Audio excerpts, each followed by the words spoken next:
कितना याद है? इतना याद है।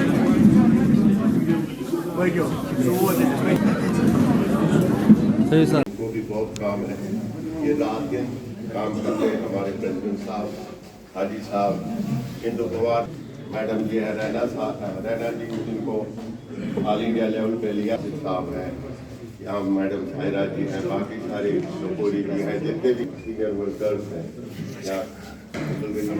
अब यहाँ इंशाल्लाह कानून की ही आगे चलने वाली बात, याद रखना मेरी बात। आज ये हुक्म किया कल तो हम इंशाअल्लाह मीर साहब के पीछे भी 1917 में आज ही के दिन हमारी भूतपूर्व प्रधानमंत्री स्वर्गीय इंदिरा गांधी जी ने जन्म लिया है। आज उनका जन्मदिन के तौर पर पूरे देश में उनको याद किया जा रहा है, उनकी कुर्बानियों को याद किया जा रहा है। उसी सिलसिले में आज यहाँ प्रदेश कांग्रेस कमेटी श्रीनगर में भी और जम्मू में भी जो तकरीबात हैं, ताकि हम आने वाले जनरेशन को इंदिरा जी के खदमात के बारे में जानकारी दे सकें। इंदिरा जी जितनी अपनी वक्त पर देश के लिए ज़रूरी थी, उतना ही उनका जो दिया हुआ इस देश को है वो आज भी देश में उतना ही ज़रूरी है। उनका नेतृत्व, उनकी कुर्बानियाँ आज भी देश को मजबूती देने का काम करता है। देखो, मैंने अभी जैसे बताया कि अल्टीमेटली जो देश का अवाम है, जिसमें किसानों का एक बहुत बड़ा हिस्सा है, बहुत बड़ी आबादी है।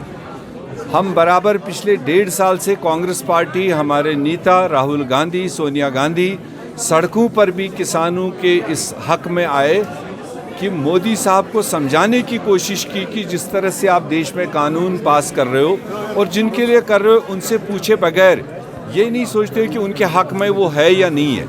जो कानून पास किए गए थे वो किसानों को बर्बाद करने के लिए, और जब किसान बर्बाद होगा तो देश बर्बाद होगा। ऐसे में जब अब उत्तर प्रदेश में चुनाव है, वहाँ पर किसानों ने घेराबंदी कर ली भारतीय जनता पार्टी को। उनके मंत्री नहीं बाहर निकल पा रहे थे, उनके मिनिस्टर नहीं निकल पा रहे थे।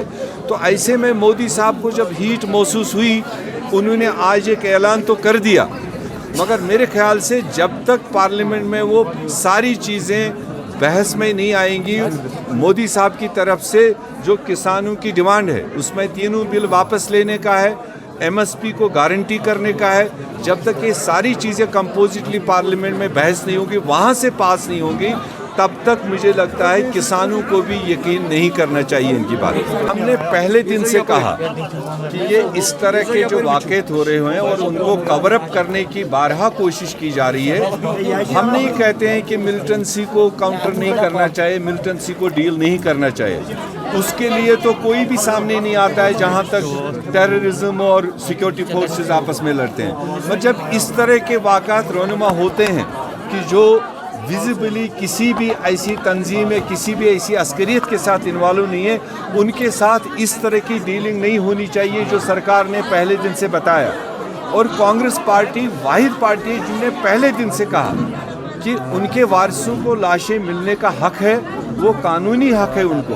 और दूसरी बात, इस वाक़े को जुडिशल प्रोब होना चाहिए, मैजिस्ट्रियल प्रोब इसमें तो कुछ भी नहीं, वो तो कवर अप होता है। और अगर एलजी साहब वाकई इस इंसिडेंट को तह तक जाना चाहते हैं तो हमारी आज भी डिमांड है, इसको जुडिशल प्रोब एक सिटिंग हाई कोर्ट जज के मॉनिटरिंग में होनी चाहिए, ताकि दूध का दूध और पानी का पानी साफ हो जाए। ये हमारी लगा भी ऐसा कोई सेटबैक नहीं है, वो तो विद इन पार्टी का मामला है। अगर कुछ लोग उसमें 2-2.5 लोग पार्टी के ओहदे में थे और जो वैसे भी 4 साल से कहीं पर किसी एक्टिविटी में नहीं आते थे, अब उन्होंने अगर ऑफर किया है कि हम पार्टी के ओहदे पर नहीं काम करना चाहते हैं, उसके लिए अगर वो सही है, उन्होंने लिखा हाईकमांड को, high command will take note of that. अब देखो, ये बातें तो पिछले 30-35 साल से बहुत लोग आते हुए कहते हुए, हम भी चाहते हैं कि मिलिटेंसी किसी मसले का हल नहीं है, बंदूक किसी मसले का हल नहीं है।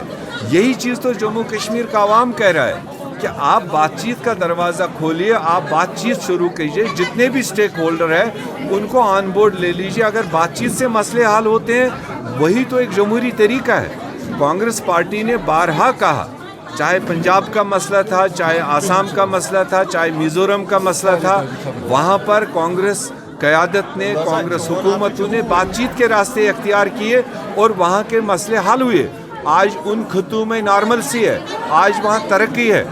तो हम भी चाहते हैं कि बातचीत का रास्ता खोलें और बातचीत से लोगों को ऑन बोर्ड लें ताकि यहाँ पर अमन हो, यहाँ पर तरक्की।